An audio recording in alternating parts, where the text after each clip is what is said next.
নমস্কাৰ ছাৰ বাইদেউসকল। হঠাতে ৰাজ্যত অসহনীয় শীতে যি পৰিৱেশৰ সৃষ্টি কৰিছে, এই পৰিৱেশৰ পৰা ৰাজ্যৰ কণ কণ শিক্ষাৰ্থীসকলক ৰক্ষা কৰাৰ বাবে অসম ৰাজ্যিক প্ৰাথমিক শিক্ষক সন্মিলনীয়ে আজি ৰাজ্যৰ মাননীয় শিক্ষামন্ত্ৰী ডাঙৰীয়াক আজিৰেই বিশেষ স্মাৰকপত্ৰখন প্ৰেৰণ কৰিছে। স্মাৰকপত্ৰখনৰ জৰিয়তে অসম ৰাজ্যিক প্ৰাথমিক শিক্ষক সন্মিলনীয়ে জনাইছে যে মাননীয় শিক্ষামন্ত্ৰী মহোদয় বিষয় অসহনীয় শীতে সৃষ্টি কৰা পৰিৱেশৰ পৰা শিক্ষাৰ্থীসকলক ৰক্ষা কৰাৰ বাবে আবেদন। মহাশয়, সন্মানপূৰ্বকভাৱে আপোনাক জনাওঁ যে বিগত 24 ডিচেম্বৰ 2025 পৰা ৰাজ্যখনত হোৱা প্ৰচণ্ড শীতে প্ৰাথমিক বিদ্যালয়ৰ কণ কণ শিশুসকলৰ বাবে অতি অসহনীয় পৰিৱেশৰ সৃষ্টি হৈছে। বিদ্যালয়সমূহত শিক্ষাৰ্থীৰ উপস্থিতিও কমি গৈছে আৰু যিসকল আহিছে তেওঁলোককো শ্ৰেণীকোঠাত আবদ্ধ কৰি ৰাখিব পৰা পৰিৱেশ নোহোৱা হৈছে।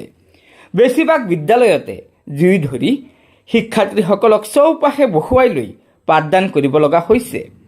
বেছিভাগ শিক্ষাৰ্থীয়ে ছুৱেটাৰ জোতা নোহোৱাকৈ বিদ্যালয়লৈ আহে।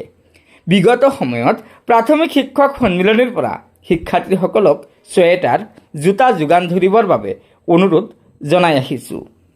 আপোনাৰ কাৰ্যকালৰ প্ৰথম বৰ্ষতে অনুষ্ঠিত আনুষ্ঠানিক আলোচনাত এই বিষয়ত এটা সহমত স্থাপন হৈছিল যদিও এতিয়ালৈকে বিভাগে যোগান ধৰিব পৰা নাই, অৰ্থাৎ যোগান ধৰিব পৰা স্থিতি অহা নাই।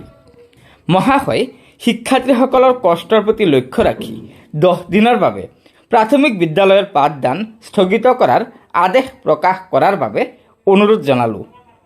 শ্ৰদ্ধাৰে নীলাক্ষী গগৈ, সভাপতি, সম্পাদক প্ৰধান ৰাতুল চন্দ্ৰ গোস্বামী।